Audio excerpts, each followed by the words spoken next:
3 नवंबर 1988 रात 9:30 बजे हुलहुले एयरपोर्ट, मालदीव, राजधानी माले से समंदर की बस एक पतली पट्टी भर की दूरी पर। रनवे पर अंधेरा है, बत्तियां बुझी हुई, और उसी अंधेरे को चीरते हुए हिंद महासागर के ऊपर 2000 किलोमीटर लगातार उड़ान भरने के बाद एक विशालकाय इल्यूशन 76 विमान नीचे उतरता है, बिना किसी चेतावनी के। इसके अंदर कतार में बैठे हैं पैराट्रूपर्स, हथियार तैयार, चेहरे सख्त। ये किसी युद्ध के लिए नहीं आए, ये आए हैं एक मिशन के लिए। आगे माले शहर, जहां बंदूकों के साए में एक राष्ट्रपति छिपा बैठा है और सड़कों पर हथियारबंद विदेशी लड़ाकों का राज चल रहा है। और जब तक यह विमान जमीन को छूता है, राष्ट्रपति की गुहार दिल्ली तक पहुंचे सिर्फ 9 घंटे बीते थे। मालदीव हिंद महासागर में बिखरे 1200 मूंगा द्वीपों यानी कोरल आइलैंड्स का एक देश। दुनिया के नक्शे पर सबसे छोटे देशों में से एक, मगर सबसे व्यस्त समुद्री व्यापार मार्ग के बीचों बीच बसा हुआ। राजधानी माले, भीड़भाड़ भरी गलियां, सफेद रेत और एक राष्ट्रपति जो 10 सालों से इस देश पर राज कर रहा है, मामून अब्दुल गयूम।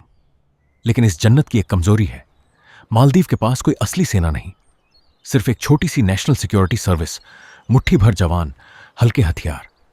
इससे पहले भी 2 बार 1980 और 1983 में इस सत्ता को उखाड़ने की कोशिश हुई थी, दोनों बार नाकाम। और शायद इसी नाकामी ने एक गलत भरोसा पैदा कर दिया था कि तीसरी बार भी कुछ नहीं होगा। 3 नवंबर 1988 की रात वो भरोसा टूटने वाला था। रात के 4:15 बजे माले की नींद अभी टूटी भी नहीं थी कि समंदर से 2 ट्रॉलर तट पर लगे। उतरे 80 से ज्यादा हथियारबंद लड़ाके, रॉकेट लॉन्चर, ग्रेनेड, भारी मशीन गनें ली।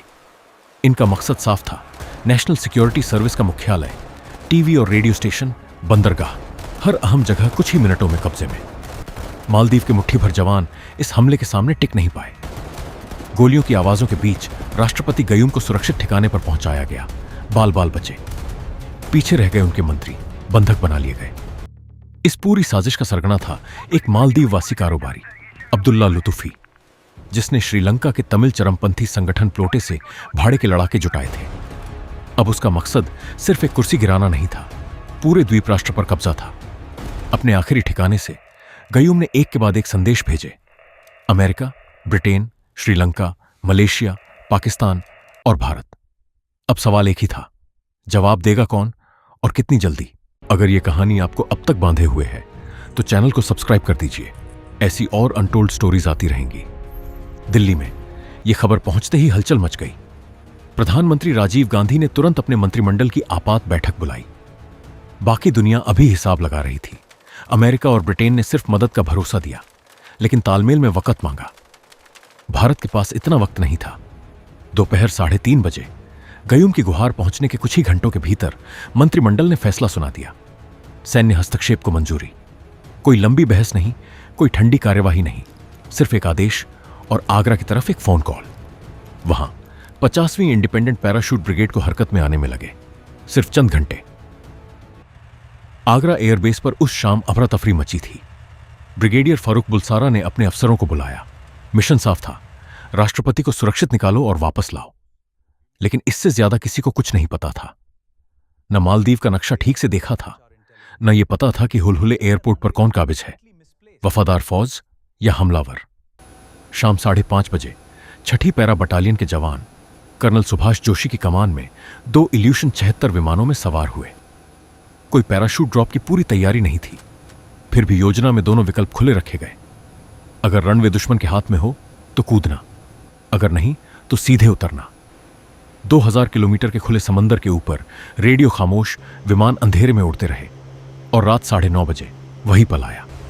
विमान हुलहुले की जमीन को छूते हैं। अंदर बैठे हर जवान को अब पता चलता है, यह मिशन अब सिर्फ योजना नहीं, हकीकत है।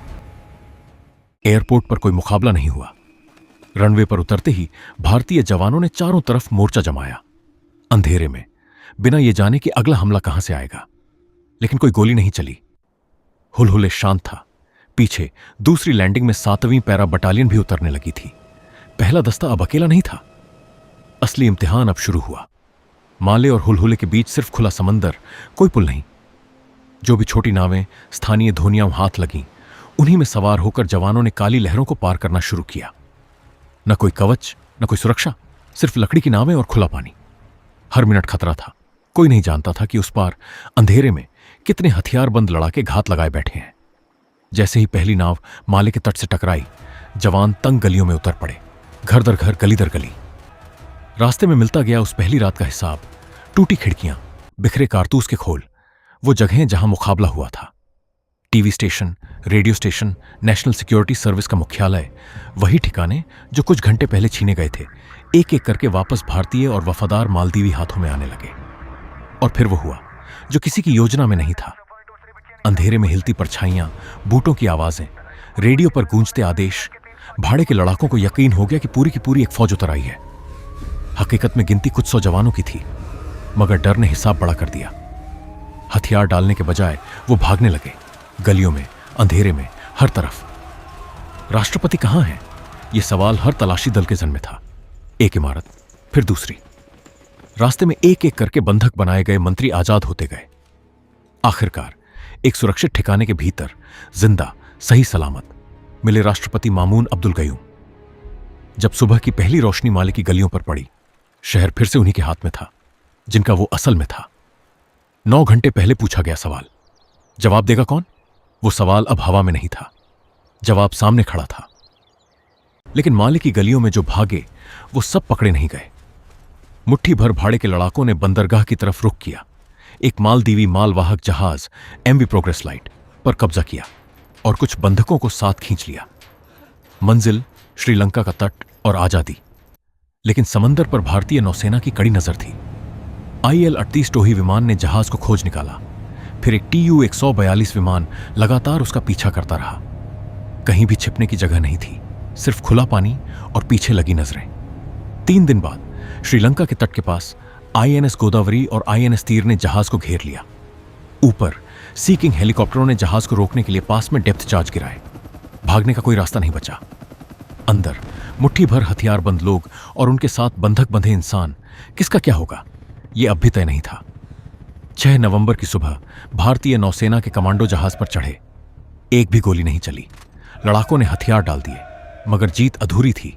4 बंधकों की जान इस पीछा करने में पहले ही जा चुकी थी। 3 दिन में यह पूरा मिशन खत्म हो चुका था, बिना किसी भारतीय जवान की जान गंवाए। अब्दुल्ला लुतुफी और उसके साथी बंदी बनाए गए, बाद में मालदीव को सौंपे गए मुकदमे के लिए। दुनिया भर से तारीफ आई, यहां तक कि अमेरिकी राष्ट्रपति रीगन ने भी इसे क्षेत्रीय सुरक्षा में एक बड़ा योगदान बताया। आज 3 दशक से ज्यादा बीत जाने के बाद भी ऑपरेशन कैक्टस को दुनिया भर की सैन्य अकादमियों में पढ़ाया जाता है। तेज फैसले, तेज जवाब और हजारों किलोमीटर दूर, बिना किसी नुकसान के, एक देश को बचाने की मिसाल के तौर पर। लेकिन असली सवाल वहीं रह जाता है जहां हमने शुरुआत की थी। एक ऐसा देश जिसके पास कभी अपनी सेना नहीं थी। अगर उस रात दिल्ली की जगह कोई और पहले जवाब देता, या कोई जवाब ही नहीं देता, तो आज मालदीव की कहानी क्या होती? अगर आपको हमारा प्रयास अच्छा लगे तो इस वीडियो को लाइक, शेयर और चैनल को सब्सक्राइब जरूर करें और मुझे आपके कमेंट्स का इंतजार रहेगा।